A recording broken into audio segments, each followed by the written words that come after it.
Greg here, back again, and I'm gonna do a video.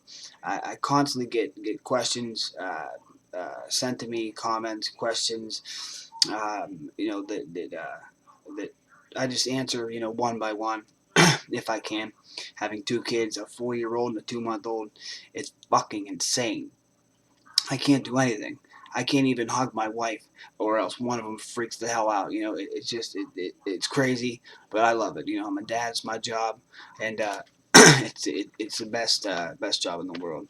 I have a lovely companion to share life with and raise the children with. So I have a home, an excellent job with uh, pretty cool benefits, and a tiny bit of notoriety. So first, I'm going to start off with some shout outs. And the shout outs, I'm sorry that I forgot. I know I told you guys that I would give you shout outs prior to this. But for some reason, every time I drop down to my subscribers, it's showing me like 3 or 4, but it won't show me my entire list of subscribers. There's something wrong with Internet Explorer. I think it just needs updated. But we'll go from here. Shout out to Mr. Caleb Cole. What's up, brother? Yeah, no problem, man. If you see a video that's hot, just hop on it. Create a video response. I'll put you through anytime. Jacob Garcia, what's up, brother? Double Shot Jay, what's up, man? Thanks for the idea about the getting more subscribers. I had thought about something along those lines, but I'm doing fairly well as is. What's up, 2000 and Chael? UFC Girl 14, Shoe Nice 22. How's it going, brother? Uh, he actually just did a pretty funny UFC video. Check him out. Everyone knows who he is. It's the guy that what is it called? Pika, yeah, Pika that eats everything. He's just absolutely fucking hilarious. He's hysterical. DJ spelled DEIGHJAY. What's up, DJ? And Mr. Coldwater Canyon, how's it going, brother? I see your comments on all my videos. I really appreciate your views. And of course, the biggest help that I've gotten uh, uh, from anybody is Nick Diaz. So thank you very much, Nick. My lights are on because of you. So thank you. Really, I have had this channel for slightly over a year now, just a little over a year, and I literally have read every single comment and every single message, personal message, contact.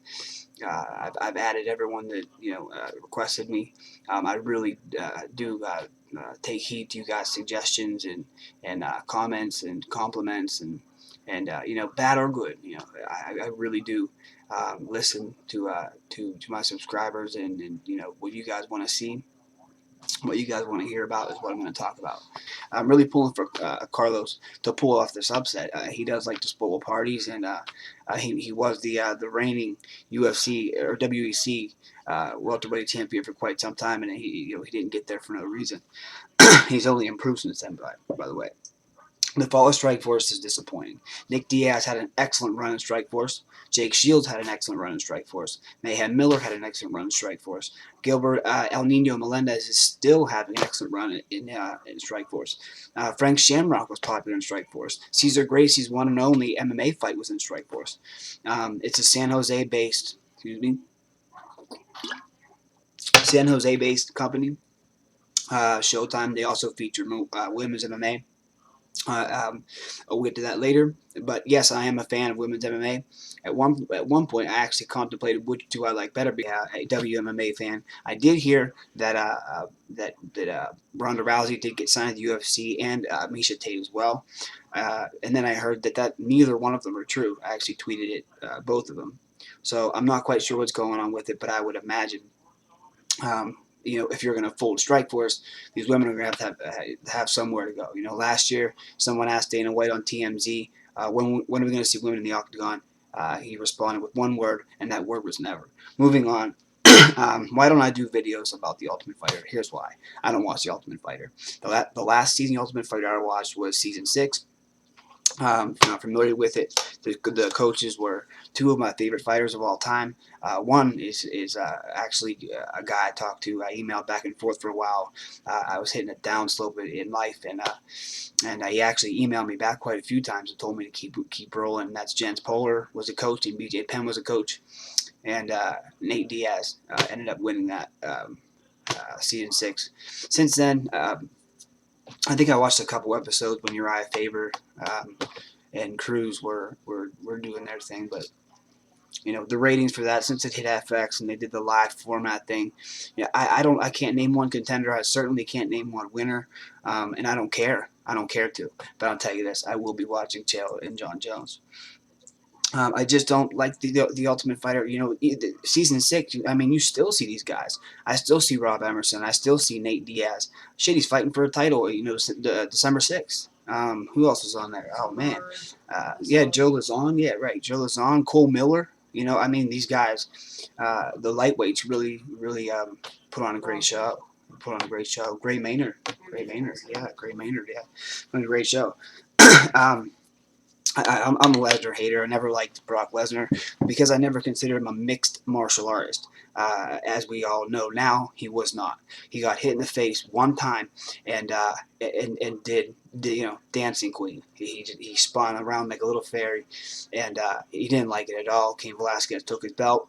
He steps in the octagon again against a striker, and Alistair over him and gets lit the fuck up. He gets kneed in the stomach one time. They called it TKO. He said, and I quote, "It felt like I got kicked by a goddamn horse and retired." And that's what Brock Lesnar did. That's your heavyweight champ.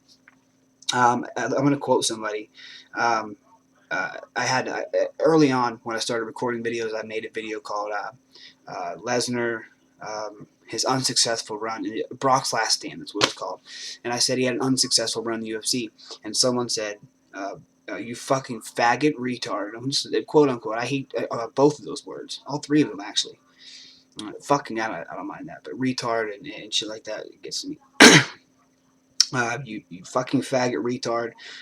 Getting the belt and defending it twice is an unsuccessful run. You're so stupid. Well, I mean, this is true, but it was only because of his massive size and his super speed and his wrestling. That's it. He relied on, they're not hammer fists from hell. He relied on his weight, his size, and his speed. He had no stand-up.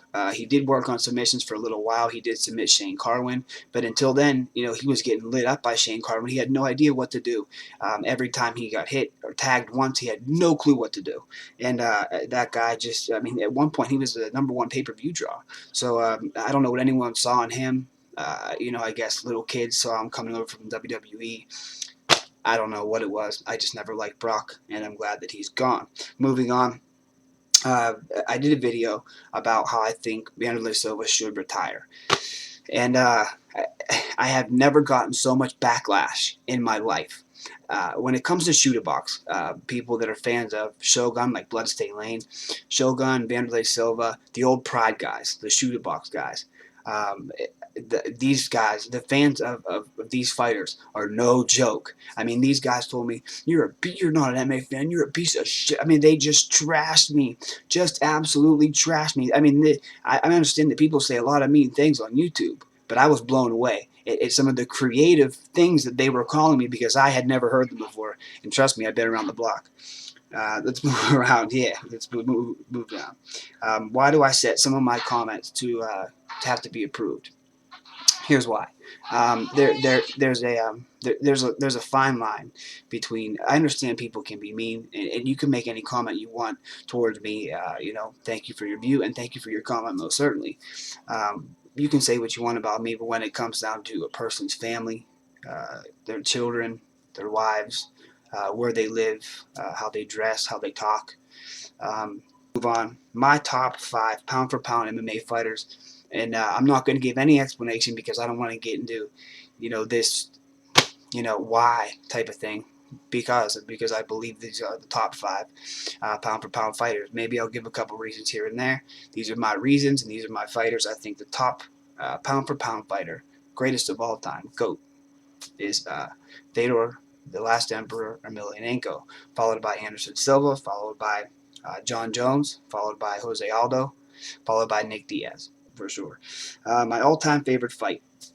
My all-time favorite one-round fight, for sure, happened in Strikeforce, and it was Nick Diaz versus Paul Daly.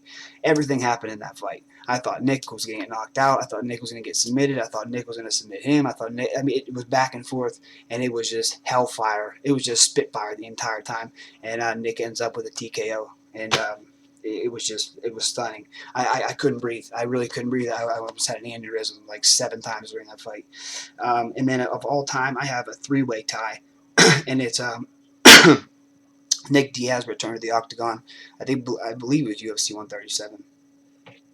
He fought BJ Penn. He's supposed to fight George St. Pierre, and he didn't show up for what he called a beauty pageant, what we all call pre-fight press conferences, and they demoted him and made him fight BJ Penn.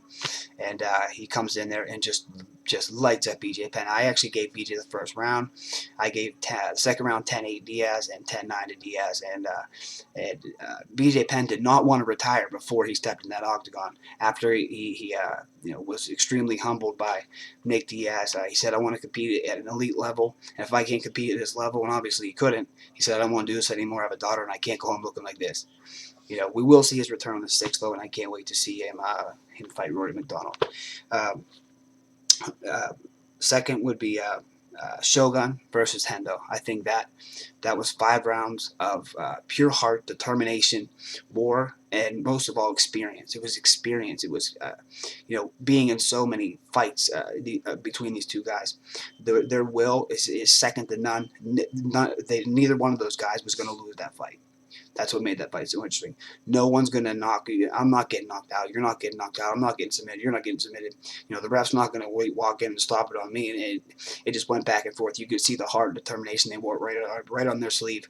And an awesome fight. WMMA in the UFC. Now, I did hear rumors about Rousey getting signed, but just Rousey.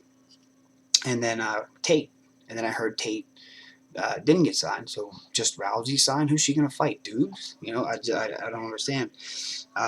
If it did happen, with the crumble of Strikeforce, I do see Dana bringing women over. I would like to see first, right off the bat, I would like to see Rousey versus Cyborg Santos right off the bat. I would love to see that. I think that could carry a co-main event. I think it can carry a main event if it's on Fox or Fuel Card, something like that. I think it could be a main event. I'd like to see Tate versus Kaufman too. She did lose a unanimous decision against Sarah Kaufman. Misha Tate did. I'd like to see her get back up there and maybe fight Ronda Rousey again. So I'd like to see Rousey Tate too. Who wouldn't?